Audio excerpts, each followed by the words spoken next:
Evening. Hope everybody's feeling good. My name is Alicia from Wilmington, North Carolina. And again, we're on less than a 1 minute countdown. Again, we about to get this party started. This is a Nove Money mentorship call. Some of you know we have a financial services company that's designed to help you start a home-based business where you can make 6 figures a month. If that's your goal, if you want to make a little less than that, you can certainly do that as well. But the bottom line is we want you to be your own boss. We want you to get involved in something where you can make a dollar and a difference at the same time. Sometimes people are trying to figure out how to explain what dire straits we're in. You know, I was just homeless a few years ago, so I know better than most like how deep it gets out here. But what we're going to do for the next 20, 30 minutes is we're going to break it down for you in such a way you may want to take notes, because some of the stuff that we're going to share with you is going to be vital for helping you to illustrate to other people how deep this stuff gets. It's real deep out here. Yeah, Kermit in the house. My name is Jayonica, and I'm here with my mom, Taisha Lavon, and we are from... Yeah, Tanisha. Oh my goodness, welcome to the call. Man, Zeke love the kids. That is amazing. Your mom is so special to have you. Yeah, Jerry, let him know, let him know. Who else do we have on the line tonight? Yeah. From Colorado Springs. Yeah, let's get it, let's get it. Let's get it. My man Johnny Desmond in the house. Glad to see that. I love it, I love it. Welcome to the call, everybody. Okay, Naptown in the house. 910 here, 608 in the Let's building. get it. 918, that looks like Brooklyn, New York in the welcome to the call. I love Go that. ahead. Oh, I thought I Yeah, heard my you. man Joseph David is Go in the ahead, building. I muted out, so go ahead and get the call started. Are we gonna get this party started, y'all? All right, everybody. So again, welcome to the call tonight. This is the Nove Sunday night mentorship call. We do this call each and every Sunday evening at 9 p.m. And listen, I'm super excited that you are on the line tonight. Tonight is a very special call. Like I was saying, when everyone's hopping on the line tonight, you know, tonight's call is about All right, something then, that no a lot of face. us, we Let's haven't get it, learned baby. growing up. We didn't learn it in college. It's something we probably should have been learning at the dinner table. So listen, tonight is the perfect time to be dialed in. You know, go ahead and shoot this number out to some more people and get them on the line tonight, because I see plenty of people across the nation on the line. Super, super excited. So without further ado, Share this with somebody, y'all. This is a good one to from share. Wilmington, North Carolina, and I'm one of the many Yo, phenomenal what's up, leadership Nelson? advisory team members here with this amazing company. Tampa, Florida in the house. Where the YouTube gang at? Tonight's speaker, and his name is Mr. Haziq Ali. Okay, now he is known across the nation and even internationally for his servitude of leadership and his ability to help individuals go further, faster, with less effort when it comes to achieving their goals. Okay, he was literally homeless and living in his car less than 6 years ago. Okay, Mimi, now, glad to see you tonight, Queen. CMO of our amazing company Nove, he was able to be a motivating factor of why Nove is now what we call a fintech solutions company. Okay, black owned is that, all right?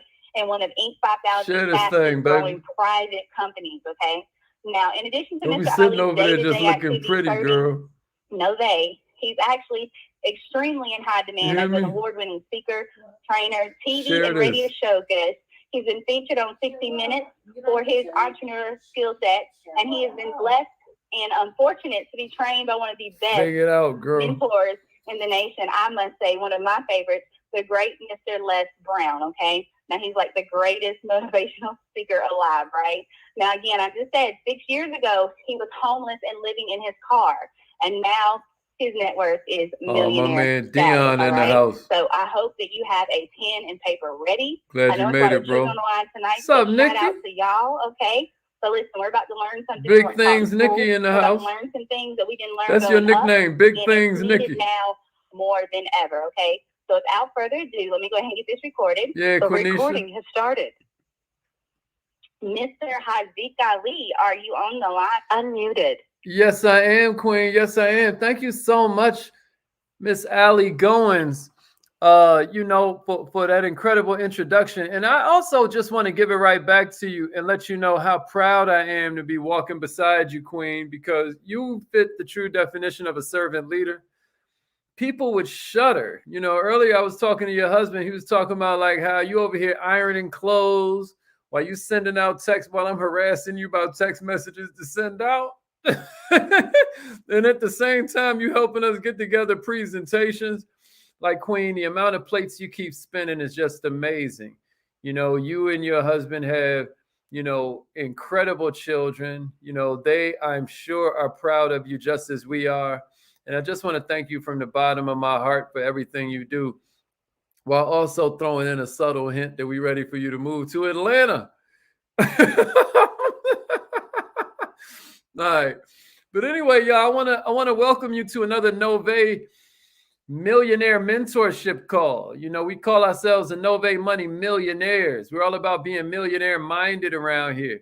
And, you know, to that end, a lot of times what you're trying to do is share with people what exactly it is that makes you so passionate, right? A lot of times you find yourself in a place like, we know it all starts with your why. We know that you need a why that's strong enough to make you cry. I was blessed with one because of the fact that, you know, I was homeless, you know, going on about 9 years ago. You know, I was sleeping in my car after a perfect storm of events that left me, you know, heartbroken, bankrupt, emotionally traumatized, spiritually just downtrodden. And then on top of that, my finances weren't too hot either. You know, it was divorce after, you know, my pops dying, which really broke my heart. And then after that, my stores got raided. Some of you know my story, some of you don't. But I always say that, like, the reason why you see hip hop blowing up all over the world, you know, as opposed to back in the 50s, it was like more like singing groups and stuff like that, right? Like, you know, or you'll see some of these singers, they'll do a couple records and then they'll just disappear. I was just telling my lady about this earlier today, or maybe it was yesterday. He's talking about like how these guys just do a couple songs and boy, they be singing voice like caramel and all that, and they'll just disappear. Like, what happened? Well, I'm going to tell you, the thing about the hip hop generation, the thing about the hip hop community, and you may want to write this down in your notes, man, but if you've ever really been hungry, you'll never really be full. If you've ever really been hungry, you'll never really be full. And I think that kind of sums up my story. I think it's the fact that I was really traumatized by poverty. I was really like in a place where I was like, whoa. You know what I mean? This ain't never about to happen to me again, as God is my witness. If God gives us everything we need to get everything we want, it is a mental sickness for me to be living in the richest country in the world and be poor. That's a mental sickness. You know, sometimes I give you a little example to help you kind of make it crystal clear for yourself. Because what school does is develop your intellect. When what we're trying to do in the world of personal development is develop your awareness. There's a reason that animals are so at home in any environment. It's because they're going off instinct. But what God did for you and I was he replaced our instinct with our higher faculties. You've got 6 of these higher faculties that allow you to create your environment.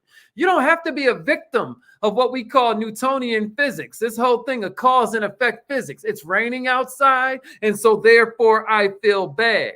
See, when you step into the world of quantum physics, something shifts inside you. See, you become an atmosphere shifter through the fact that you get to be in a state of acknowledgement about the resources around you, in a state of gratitude about the blessings that are raining down upon you at all times of the day. You get to shift the atmosphere with this idea of praise, with this idea of immense just resonance with the world around you and the environment around you.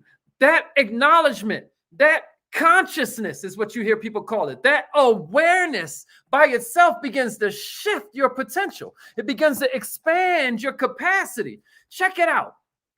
If you've been working 10 years and you don't have $10,000 put aside, let me tell you what you haven't done. You haven't given yourself $20 a week. You haven't paid yourself $20 a week. Ouch, right? Ouch. What I just did was expand your awareness. Now it hurts for you to spend every dollar you bring in, right? Because what happened is your awareness just expanded to understand, oh, the reason that my fingers are all blistered up It's because I keep touching this fire. I keep touching this hot stove. I keep touching these burning coals. You don't mean to burn yourself. You just aren't aware where the pain is coming from. If we knew where the pain was coming from, we'd stop touching it. Right? So what I want to do for you tonight is I want to expand your awareness a little bit, because what we always talk about is growing pains. But the only thing more powerful than growing pains is awareness pain. What I want to do for you tonight is expand your awareness, millionaires. I want to give you some statistics that you can use to explain financial literacy in the richest country in the world. Why is there so much financial illiteracy? First of all, I just want you to know that like illiteracy is a big thing all over the world. You know, when you look at these different countries, you know, I always talk about the Eskimos, right? And how the Eskimos have 17 different words for snow, right? Why? Because snow is how they trap food. Snow is how they build a home, right? Here in America, our snow is called money. But do you know why you pay an electric bill, but you pay a car note? Well, no, because nobody taught you the difference between a bond, a bill, and a note.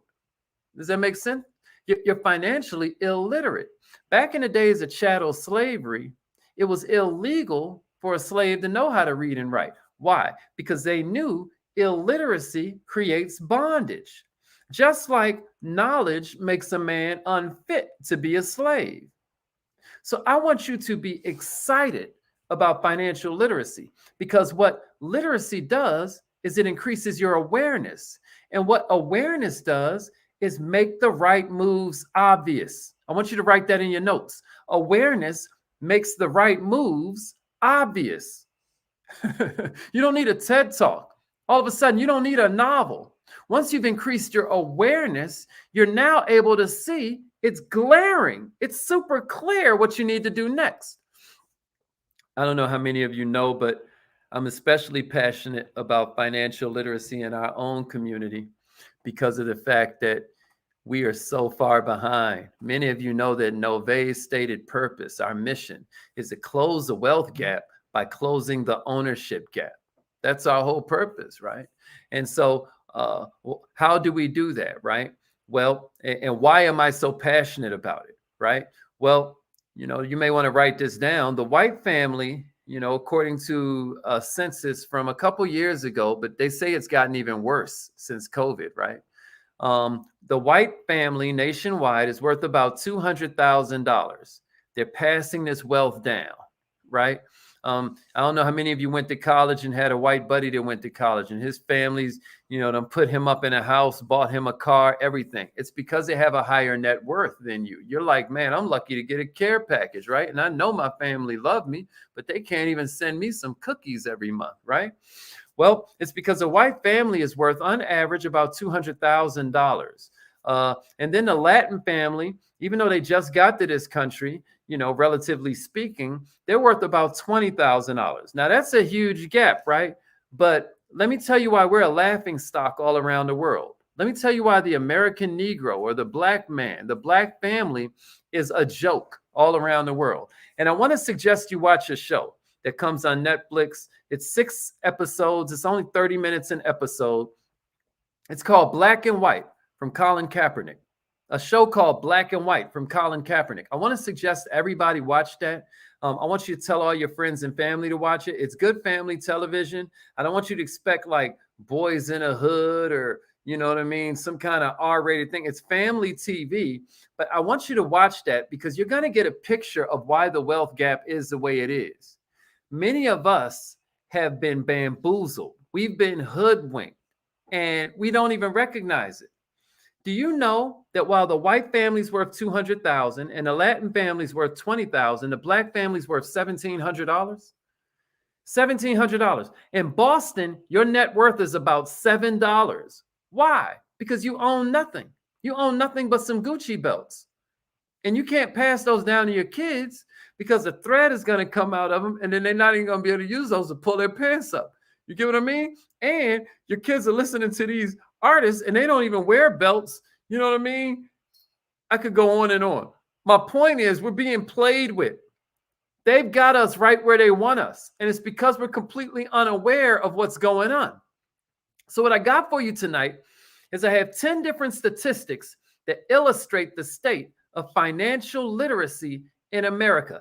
I'm giving you 10 different statistics that you can use to explain financial illiteracy. I want you to pick 2 or 3 of your favorite and use this to spread it to your family about why they need to join our movement. Use it to spread it to your friends about why starting a home-based business is more vital, more critical than it's ever been at any time in history. I want you to use this to spread this to your coworkers. I want you to use this to spread it to complete strangers, because people don't know what they don't know. Here's the first one I got for you. Somebody write this in your notes. 53% of adults right now are financially anxious. Now you say, why aren't more than that financially anxious when so many people are jacked up? It's because most people aren't aware. Have you ever heard ignorance is bliss? Ignorance is bliss, and most people are woefully ignorant. Most people are distracted by the news. Most people are distracted by all the murders, all the carjackings, all the threats of bombing that they get on the news, right? Your grandma, my grandma, yo mama, my mama. That's all they watch, this crap. They scroll on their phone and watch this crap. So now they're distracted about everything in the economy, and they're ignoring their own economy. But even with that said, 53% are financially anxious. I want you to share this information with somebody because it's important. Many Americans aren't financially literate enough to even be anxious. They aren't aware enough to even be scared. They did a 2018 study that talked about how financial capability, financial stability, and financial confidence are going down instead of improving. Over 53% of adults, y'all, say thinking about their financial situation makes them feel stressed or anxious. 44% say discussing their finances is stressful. How many of us grew up in households where our parents didn't even want to tell us about money? They didn't want to tell us how much they earned. We had no idea what we were looking like. All we knew is that money don't grow on trees. What you think I'm made of money? And that was a lie, because money does grow on trees. If I got an apple and you can reach that orange, why wouldn't I be able to trade my apple for that orange? Money does grow on trees. What the heck is money made out of except paper? And where does paper come from? They just playing with us. But even though 53% of adults are anxious about their finances, it's the young Americans who are feeling the greatest burden. This study found that there were persisting and widening gaps between those who are struggling and those who are prospering. What does that mean in layman's terms? The rich are getting richer, the poor are getting poorer, and the middle class got to make a choice because they're completely disappearing. Here's the second statistic I got for you. 2 out of 3 families lack an emergency fund. 2 out of 3 families lack an emergency fund. Put that in your notes and share this with somebody. 2 in 3 families do not have an emergency fund. They hem and haw with you about starting a business. They hem and haw with you about how they ain't got it. Meanwhile, they riding around in the rain on bald tires they got from the used tire shop, risking their whole family's life, but they got an iPhone. Let me tell you what they got. They got some Jordan sneakers. They got some Yeezys, but they drive around on bald tires, risking their life when it starts to snow or rain, risking their family's life. Their little kids in the back seat, and they drive around, you know what I mean, on some balloons. Check it out. According to an analysis from JP Morgan Chase, a majority of United States families don't have enough money saved in an emergency fund. Now, the research recommends that families have at least 6 weeks of take-home pay put away, right? This is a departure from the traditional recommendation of saving 3 to 6 months. And the reasoning ain't that you need less. The reasoning is that most people is way more jacked up, right? And so they struggle to come up with even 6 weeks of savings. So they definitely don't want to have them trying to put together 6 months, because most people won't put aside enough for 6 weeks. What does that mean? We are one crisis away from hell. We are one crisis away from hell on earth, and we can't even see it. Here's number 3, y'all. 78% of adults live paycheck to paycheck. 78% of adults live paycheck to paycheck. Are you scared yet? That's almost 8 out of every 10 adults you know. That's people that make $10 an hour. That's people that make $10,000 a month. In 2017, Career Builder did a study, and that's what they found. They found that the majority of the countries live in paycheck to paycheck. If you don't know what that means, living paycheck to paycheck means you're spending most or all of your monthly income on expenses. Once essentials are paid, there's no money left for savings. Or at least that's what you tell yourself. Because I'm going to tell you something. If Uncle Sam came along and raised your taxes 20%, you would scream, you would yell, and then you would pay it. It's time for you to tax yourself. Write that in your notes. I've got to tax myself. And then share this thing. You cannot keep living paycheck to paycheck. And if you're stuck in this hand-to-mouth cycle where you feel limited by your financial situation, what is your plan B? What happens if you keep on going down this path and you know and I know that everything's going up except your paycheck? This is playing out all over the nation, y'all. And if you look at this economic downturn we're experiencing because of the pandemic, the number of Americans who are struggling to make ends meet is only going to skyrocket. There are jobless claims that are totaling over 30 million Americans. And what are they doing? Taking advantage of the unemployment system where they tell you they're going to come in for an interview. We've been trying to hire people for 3 months now. Let me tell you what they do. I had to tell my business partners. They claim they're coming into the interview so they can tell the unemployment people at least they're trying. And they think they're getting over. They don't realize what's atrophying, just like your muscles atrophy if you stop using them, right? What's atrophying? Their skills, their resources, their network, right? Because they're staying in the house watching Netflix, ruining their net worth. You get what I mean? Here's statistic number 4, y'all. Here's statistic number 4. 3 in 5 adults don't keep a budget. 3 in 5 adults don't keep a budget. In 2019, they did a survey and they found that only 2 in 5 United States adults say they have a budget and follow it to keep track of their spending. I'm not saying a budget like you got to live like a peasant. I'm saying, do you even know where the money goes? Do you know how much you spend on eating out? Do you know how much you spend on entertainment? Do you know how much you spend on gas every month? Do you know how much you spend on food? I'm talking about groceries, not just eating out. Do you know how much you spend on toiletries? Do you know how much you spend on household expenses? Do you know how much you spend on your pets? Do you know how much you spend on your grandma? Do you know how much you spend on your parents? Right? Do you know how much you spend on the essentials like your bills, your debt, your savings? It's eye-opening to learn that a majority of Americans abstain from this financial literacy basic. Why do you think we include these budgeting tools? Why do you think we include these debt elimination systems? Because our thing is increase your awareness. We're here to inspire you to get more out of life, educate you on how to go about it, and then provide opportunities to make it happen. Here's statistic number 5. 4 in 5 youth failed to file simple financial literacy quiz. 4 in 5 of the youth, 4 in 5 of the children. You know what I mean? 4 in 5 of the kids in normal school systems, right? 4 in 5 of the kids that had graduated college, right? They failed the financial literacy quiz. People ages 18 to 34 had the most significant drop in their ability to answer simple financial literacy questions correctly. Now let me tell you who did well. Participants over 55. Let me tell you why they do well. Because, oh my goodness, wisdom. Wisdom combined with, unfortunately, not enough resources in certain cases, right? Sometimes I tell this joke, you walking in Walmart and the lady or the man be smiling at you. I'll be like, they don't like you. They just like eating food. You know what I mean? They want to be home. They don't want to spend their golden years greeting you at Walmart. But what happens is they find out that Social Security is not enough to support them. You hear me?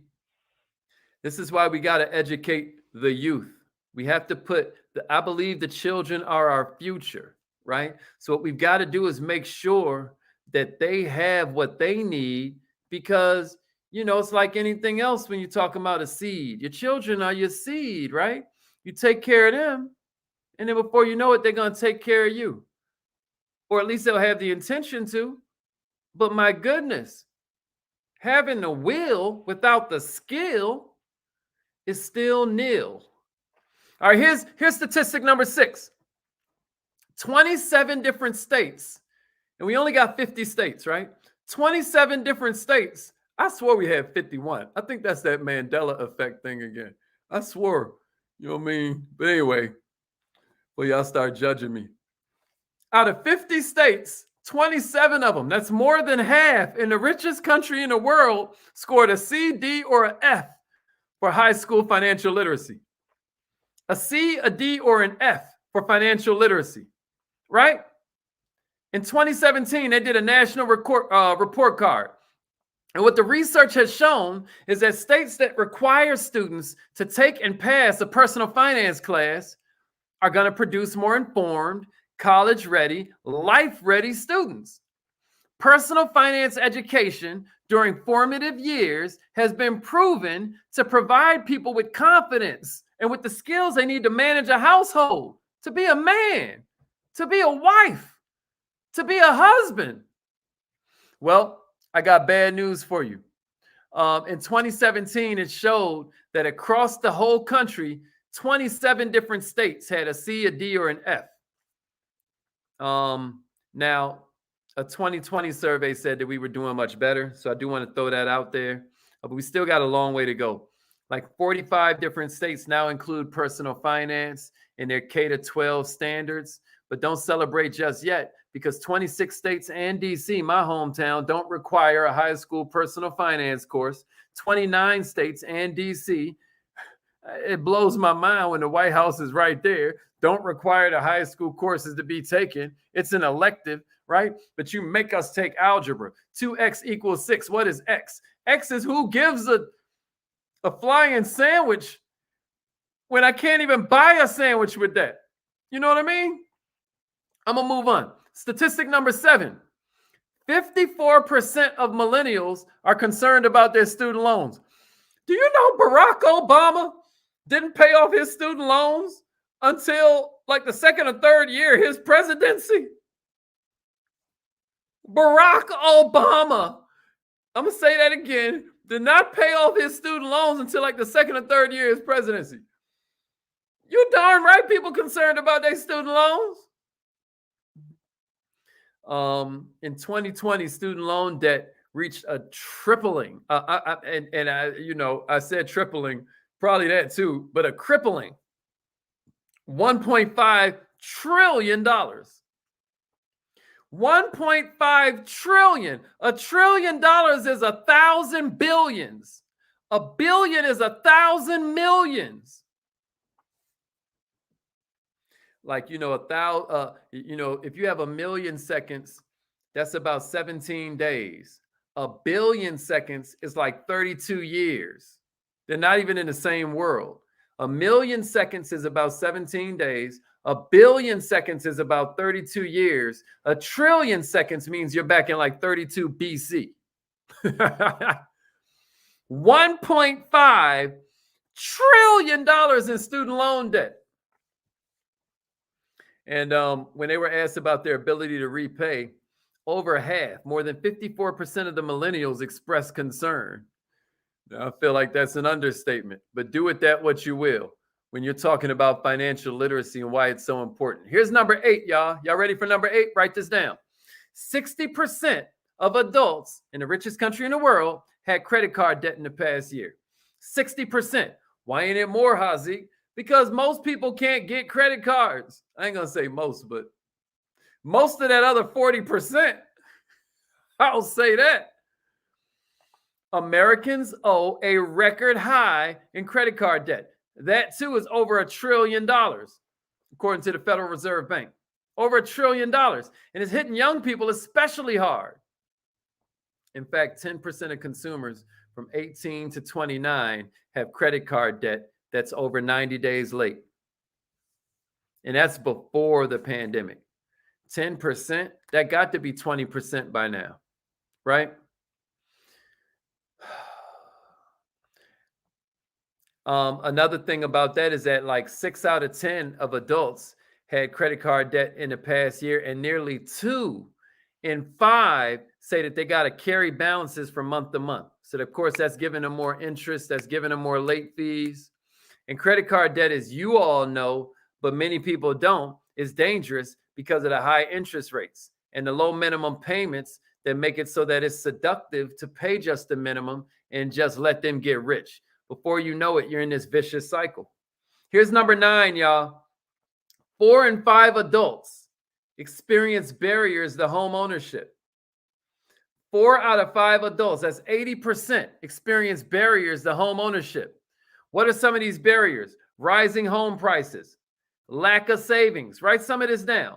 Rising home prices, lack of savings, pre-existing debt, influx of adults to all these expensive cities, right? Because they've seen it on social media. We be like, Atlanta closed, but Atlanta ain't closed. Atlanta building all downtown. And then, of course, there's poor credit history. There's poor credit history. Every one of these statistics is why you need to take your home-based business with Nove really serious. And if you don't have a home-based business, I want to implore you to consider Nove. Nove is a home-based business where you can make 6 figures a month working from home. You can do it. You can make 6 figures a month from the comfort of your home, just helping to make a difference in these types of statistics. Because statistic number 10 is fewer than 1 in 5 adults is confident in their savings. Fewer than 1 in 5, y'all. Fewer than 20%. Fewer than 2 out of 10 is confident in their ability to save. Working Americans struggle to set aside money, even to fund short and long-term goals. And even if they do, is it enough? You know, you say you got $100,000 put aside. Is that a retirement? Or is that a 2-year vacation? And then you're going to be greeting people. Then you're in Walmart. You know what I'm saying? All right, y'all. I hope this was helpful. That's my time. You know, some more random joints, man. 64% of all adults assert that money is a significant stressor, right? And it's more like 73% when people have a household income under $50,000. Number 12, when it comes to financial literacy, people are least knowledgeable about topics that are related to financial risk. That's crazy to me. 12% of adults wouldn't be able to pay their monthly bills if they incurred an extra expense of $400 or more. That's from the Federal Reserve. 12% of adults wouldn't be able to pay their monthly bills if a $400 expense popped up. What about this? 19% of Americans report spending more than their income in the last year. Y'all know I'm doing this on purpose because we in the holidays, right? Y'all know I'm trying to increase your awareness before you go out there and blow all of this money and then tell your kids some fool came down the chimney. Hope ain't no kids listening tonight. But dang, man, if you could believe in Santa Claus for 7, 8, 9 years, I know you can believe in yourself for 7, 8, 9 minutes. All right, we out of here. I hope this was helpful. This is how we do it on Sunday nights, Nove Money Millionaire Mentorship. It's always either me or my business partners that come to you live and in full effect and try and help you get your mind right. Because there's something called the lifestyle syntax, and I'll leave you with this, you know, but it's really important for you to understand this. There's something called the lifestyle syntax that explains all your problems. If you look at your lifestyle and you don't like it, you got to look backwards at your results. If you look at your results and you don't like them, you got to look backwards at your activity. But that's the fatal mistake most people make. They try to start with the activity. But check it out. If you don't like the activity that you're putting in, you got to look backwards at your attitude. And if you don't like your attitude, you got to look backwards at your philosophy. Your lifestyle then is connected to your philosophy. It all starts with how you're looking at it. It's not just what you do, It's who's doing it. I love you all. And as always, remember, either your mind has to expand to match your goals, or your goals will just start to shrink to match that mind. Good night, y'all.